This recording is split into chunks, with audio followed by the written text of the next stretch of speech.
Today we're going to be making a salad cake. This idea comes mainly from Japan. Most Japanese salad cakes have a bunch of shredded vegetables inside. We're going to kind of do a little bit of a variation from that for Beefsteak, our vegetable-centric restaurant. My name is Tammy Saunders. I am the pastry sous chef as part of the research and development team here at José Andrés Group. The layers of the cake will be beets, celery, and sweet potato. And the vegetable layers are zucchini, carrots, purple cabbage, and butternut squash. The first step of this cake is whipping our egg yolks with some sugar to create nice fluffy texture as well as stability with the sugar. We're going to be whipping the yolks and the whites separately. We're going to do about half of the sugar with the yolks. For this layer, we're actually going to make it beet flavored. We have a freeze-dried beet powder that we're going to mix into the cake flour. We're just going to sift it to make sure that there's no lumps in the cake flour, as well as to give it a little bit of air.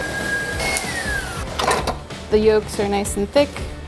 It's what we call ribbon stage. Next, we'll whip the egg whites to make the meringue. The meringue is going to create a lot of air to make that final cake nice and fluffy. We'll add the sugar a little bit at a time to help it dissolve faster into the egg whites. So while the meringue is still whipping, we'll go ahead and do about half of the dry ingredients into the yolk mixture. Throughout the entire process, you're trying to keep as much air as possible to ensure that nice fluffy cake texture instead of it being dense and thick. We want the meringue to be kind of medium peak, so it's easy to fold in, and we'll fold about half of this in. If you try to fold it all in at once, it ends up deflating a lot faster. We'll pour it into our prepared pan. The color of this one also comes out super cool. And it's ready to go into the oven for about 15 to 20 minutes. And we'll do the same thing for each of the flavored layers. We have our cake layers baked. Next, we're going to start working on all of the vegetable layers. Vegetable layers are going to be going in between the cake layers. This is a spiralizer to make noodles out of vegetables and out onto some paper towel to help them dry off. And we'll do the same thing for the carrots and purple cabbage. The next vegetable is butternut squash. We're going to end up making it into a puree, so we're going to roast them off to get that inside nice and soft. Scoop out the insides. Now we're going to oil them, a little bit of salt to season and make sure they don't dry out too much in the oven. About 375 Fahrenheit for about 45 minutes until they're nice and soft on the inside. We're going to scrape them out and then we're going to puree the squash. We're going to put it into our Thermomix. This machine will blend as well as heat at the same time. Just put it around 60 Celsius. So the next part of this process is going to be bringing the heavy cream to a boil. First we'll be adding the agar, which is made from seaweed, and then iota carrageenan, also a setting agent. We're going to hand blend them into the boiling liquid to make sure they're nice and hydrated. Forms almost like a rigid gel. Iota helps to give it a softer texture once it's set. Add in some yolks for that pudding-like texture. And then finally sugar and a little bit of salt. So now that the puree is nice and warm in here, we'll add in the cream base. And this will help with texture, flavor. We'll warm it up just a little bit more so it's nice and fluid. So we'll pour this puree into our prepared pan. We'll allow that to set in the fridge for a few hours. So next step before we start building is going to be cutting out our cake circles. We're going to remove this top layer to be able to see that color a little bit better and have a nice even layer of cake. People will use this kind of scrap to make cake pops. Fun fact. Now that we have our 3 cake layers and our 4 veggie layers, we'll be making the icing next. We're doing what we call an American buttercream, which usually is just butter and powdered sugar. This one we're going to add the cream cheese flavor to complement the beet powder, the same one we used for the cake, into the powdered sugar. And then the butter and the cream cheese We're gonna paddle these two first to make sure they're nice and smooth.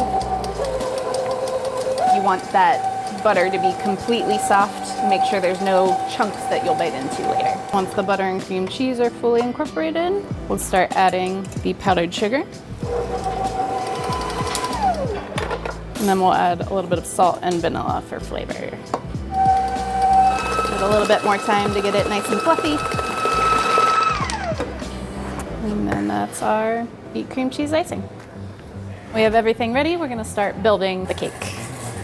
First layer is gonna be the beet cake on the bottom. We're gonna be building this inside of the acetate ring to make sure that everything stays in. And then with each cake layer, we're gonna soak it with some simple syrup, just sugar and water. This just helps create moisture in each layer of cake. No one wants dry cake. We'll put a little bit of icing just to help glue our next layer down. The butternut squash. This one might be a little tricky. Next will be the zucchini. Trying to compact it a little bit. Next is the sweet potato cake layer. Each time we're gonna make sure we're pressing it down so that everything stays compact. Then we'll go ahead and soak that cake layer as well. And we'll do a little bit more icing to make sure our next layer acts as a glue in between, especially since it's gonna be the more loose carrots. As we can see how thick each of those layers are through the acetate. Purple cabbage. Celery cake layer. I'm gonna put some icing on the bottom of it. Push it down in. Really trying to compact those shredded veggie layers. And then we'll finish the top with a little bit of icing.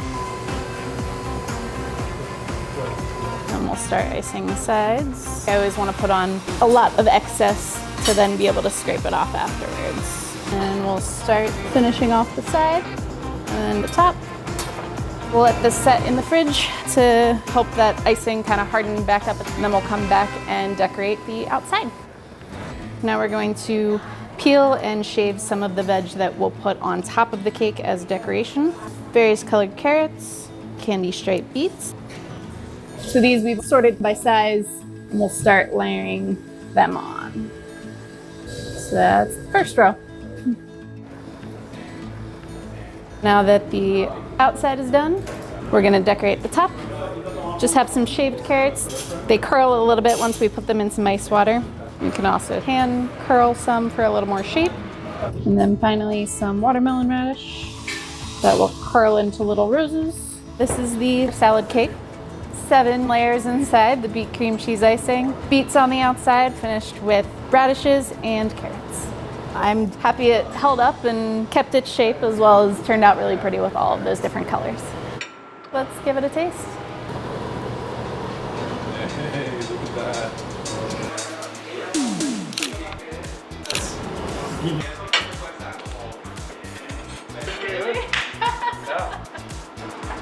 I like the crunchiness of the vegetables. Nice texture. Is that vegan enough for me? Vegan enough. Perfect. Not at all. I really like it for you. I don't know how to eat it. It's not the easiest. Just stuff everything? Yes. Okay. I hear the crunchy. I thought it's more like a savory side. It's sweet actually. It's sweet, yeah. Ah, okay. A little bit, yeah. Yeah. So it's going to be like a savory salad kind of flavor, but this is sweet. Yeah. Weird success. Yeah. Felt like a fun way to celebrate vegetables as well as make something beautiful.